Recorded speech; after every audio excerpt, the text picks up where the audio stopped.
Yeah, and now that my video is sort of swapped, I can only do one or the other.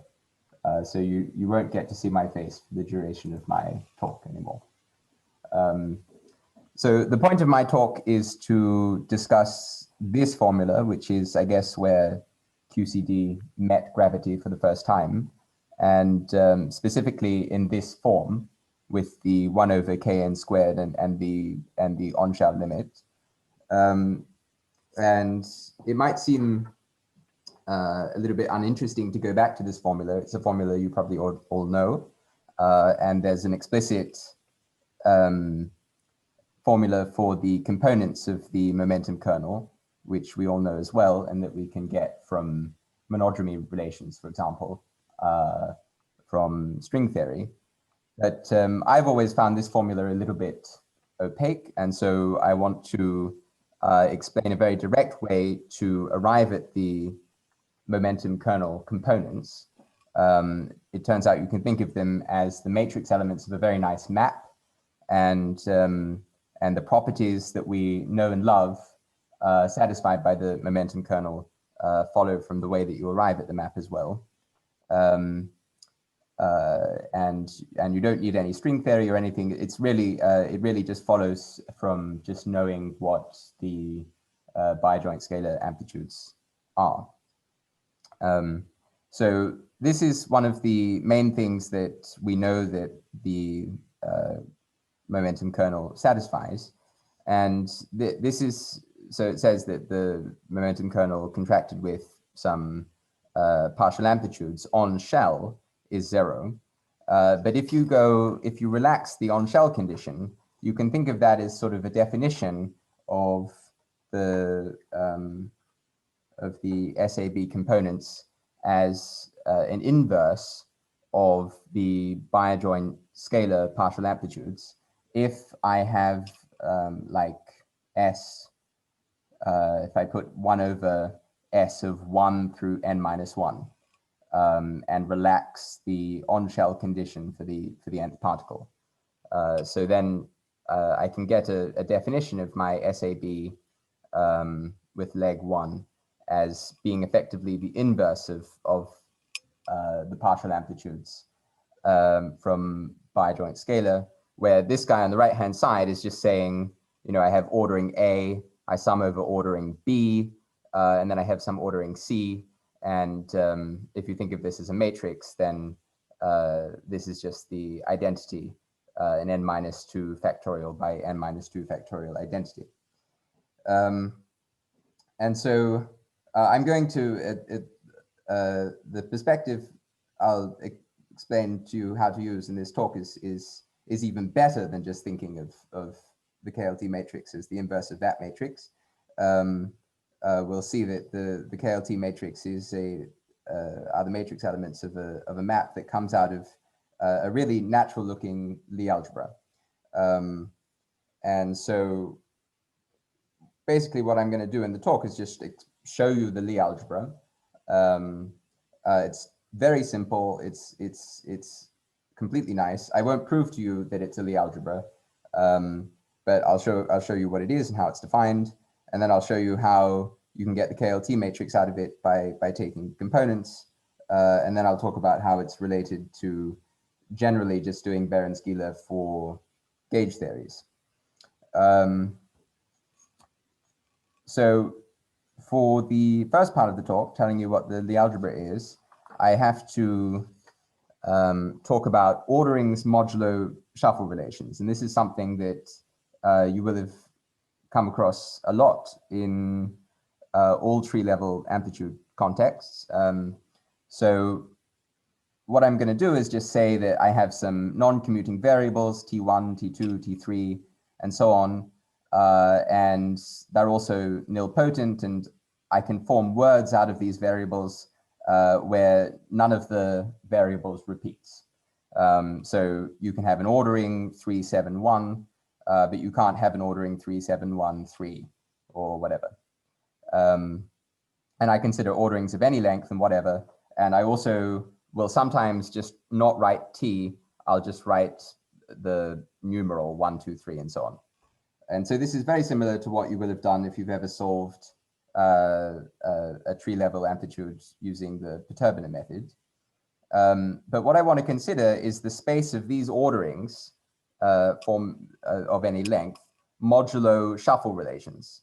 So a shuffle, which I write A shuffle B like that with the trident sign, is the same thing as just the sum over ordered permutations of two orderings A and B.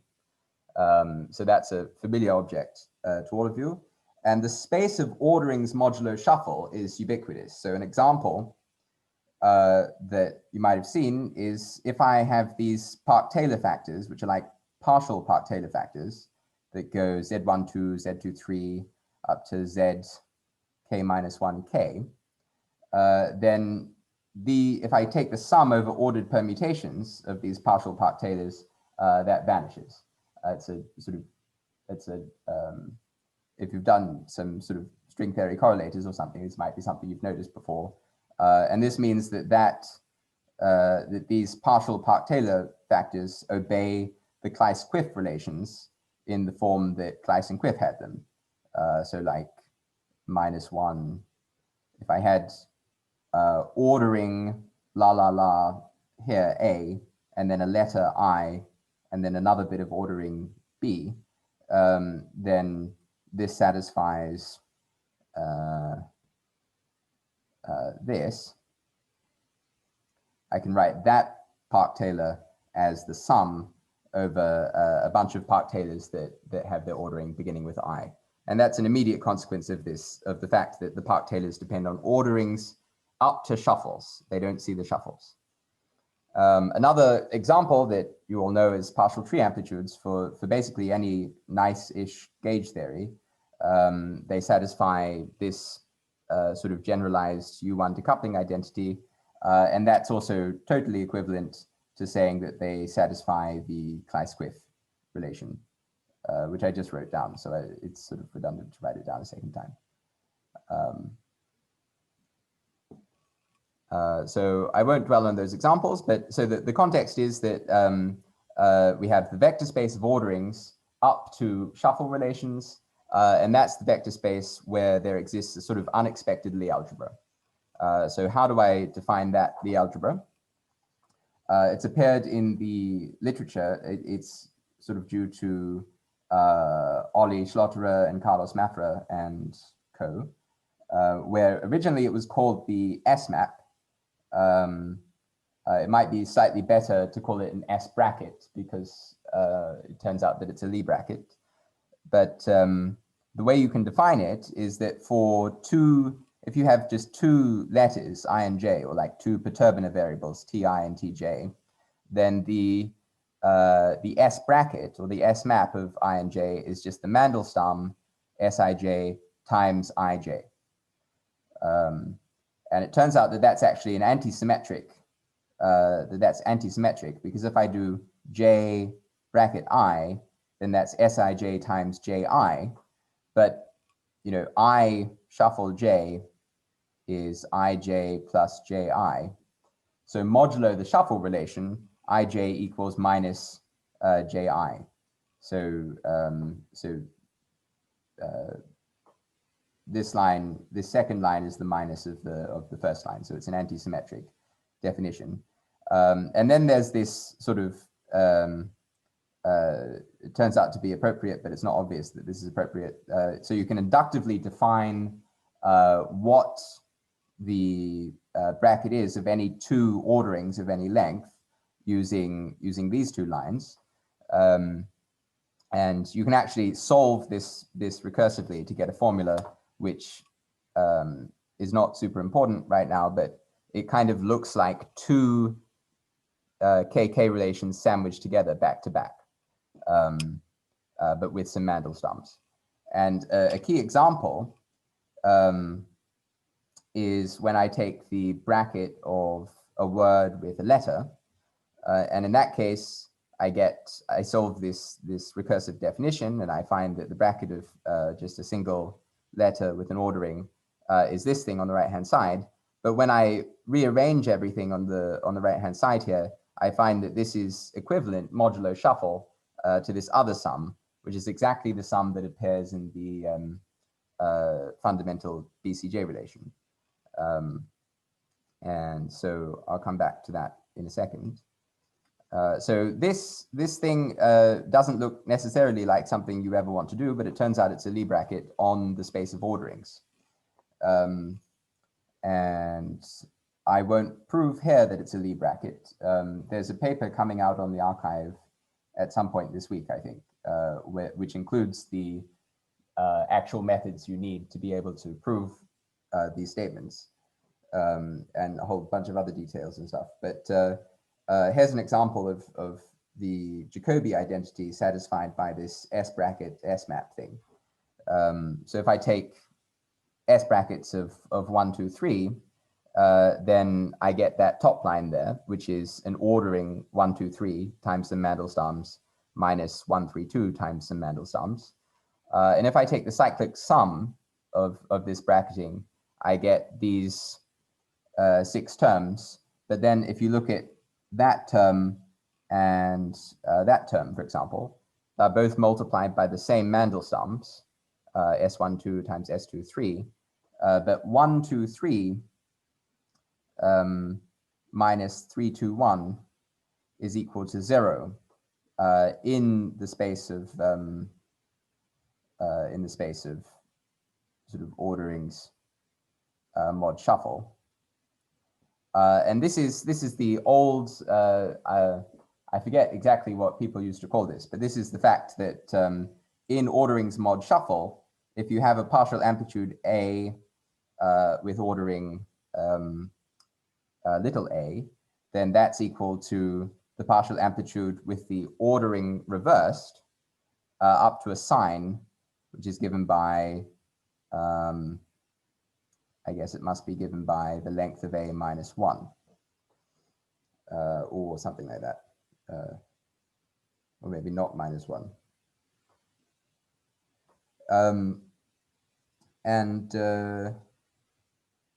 Yeah, so you see that this sum of the Jacobi sum, all the terms cancel, and in general you can see that the S bracket is this weird Lie bracket on the space of orderings. And so given that it's a Lie bracket, it's quite natural to define the following map. So if, another thing that I could do with my perturbiner variables, my T1, T2, and so on, is I could build Lie monomials out of them. And that's something that naturally happens when you solve the equations of motion of gauge theory using the perturbiner method, for example, because everything involves total bracketings of the perturbations of the field. And so because the S bracket, which is this bracket on orderings, is a Lie bracket, I can take any such expression and I can just replace all the commutator brackets by S brackets, and I get a well-defined map from Lie monomials to combinations of orderings with weights and Mandelstams. So to see that's well-defined, consider, for example, the Lie monomial 1 bracket 2, 3 plus the Lie monomial 2, 3 bracket 1, this is identically 0 by antisymmetry. And S of that is some expression 1, 2, 3 plus 2, 3, 1. And you could worry that this map wasn't well defined, because you could worry that S might try to map 0 to something non-zero. But the S bracket is antisymmetric, and so this is indeed 0 and so on. And likewise, S of something that vanishes due to the Jacobi identity is 0. So this is a map you could define, but the reason I'm defining it is because you can see that the matrix elements of this map, when you write it in a basis, like a DDM basis, are the momentum kernel. So what do I mean by the matrix elements? What I mean is that I can form these. So the component SAB with leg 1 is given by this matrix element, where sort of it is curly 5 minutes left. 5 minutes. What? Sorry, I was saying there's 5 minutes. 5 minutes left. 5 minutes. This here is S acting on the comb 1A, where comb is just the Lie monomial where you just sort of bracket it completely like that. And there's a natural, this parenthesis here is just the sort of obvious pairing. And so you can check directly that this is actually the KLT kernel that you know. But the properties actually follow very nicely from the S bracket itself. And the reason is that the S bracket participates in a kind of generalization of the off-shell fundamental BCJ relation. So there's a off-shell fundamental BCJ relation for phi cubed, which goes back a while. There's a paper by Du Fu Feng that does it.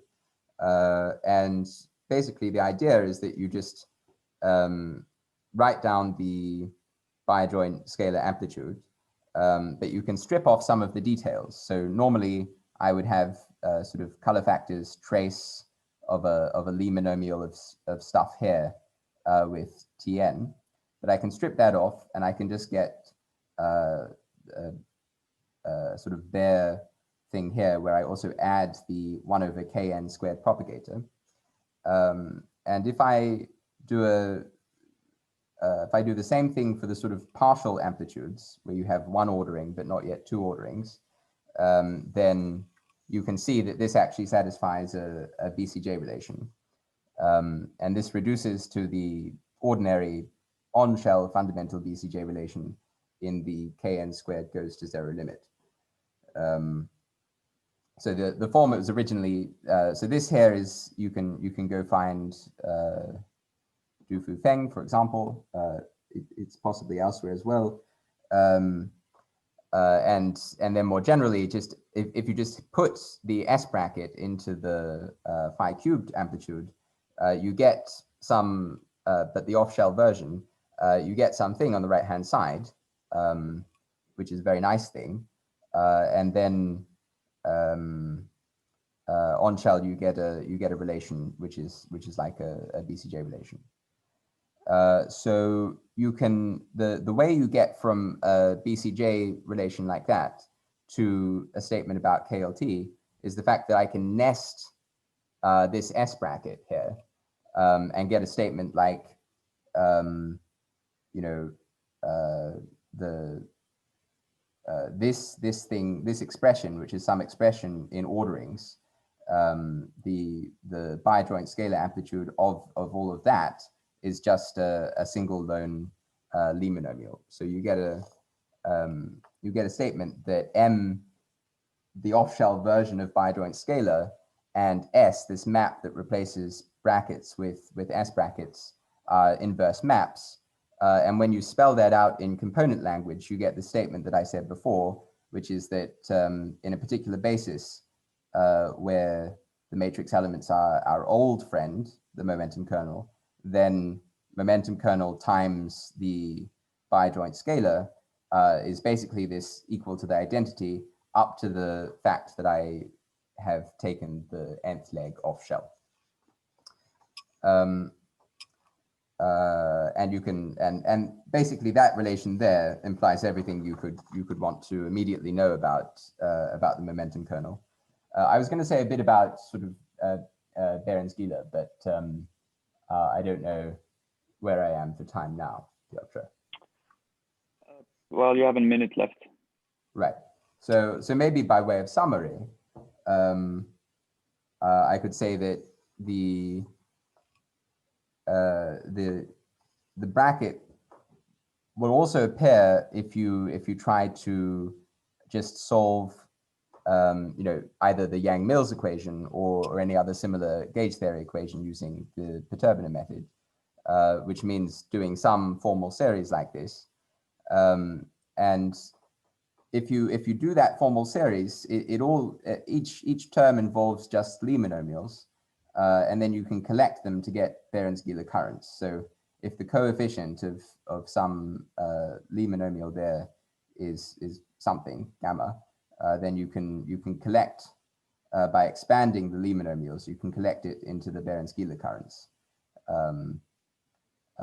just going from this line to this line by expanding all of the brackets.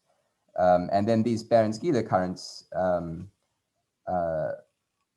obey some nice properties with respect to the curly bracket, because in effect you can invert the Berends-Giele currents to write them with BCJ type numerators using the KLT kernel, which is even more directly just the KLT map. So you can get like the sort of gamma tree, the n sub gamma BCJ numerator, just by using the KLT map from gamma to some expression in orderings and so on. And this is sort of an off-shell version of the Kiermaier formula that some of you will at least know about. I was going to say a bit more about that, but why don't I summarize there, stop there.